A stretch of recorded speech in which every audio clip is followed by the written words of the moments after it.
How to remove bloatwares from Windows 10. Hey everyone, welcome back to our channel. In today's video, we are going to learn how we can remove bloatwares from Windows 10 or Windows 11. So make sure to watch the video till the end. Now, if you want to remove bloatwares and if you don't know what bloatwares are, first of all, bloatwares are simply some of the unnecessary applications that comes pre-installed on your computer. And if you would like to uninstall it, it's actually quite very simple to do so, because all you have to do is, first of all, you can open the search bar over here and then just navigate to control panel here. And once you navigate to control panel here, you'll find the programs option. You can see uninstall a program.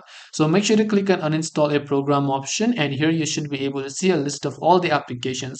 Now there could be some applications such as Microsoft Edge which you don't really use. You can choose to click on Microsoft Edge, right click, and then click on uninstall. Microsoft 365, if you don't use it, you can select that and then click the uninstall option. Now just keep in mind, if you don't know what you're doing with a certain application, I would recommend you not touch it up at all. So hope this video helped you guys. If you have got any more questions, then feel free to leave them down below. Thank you for watching till the end of this tutorial, and see you soon in the next video.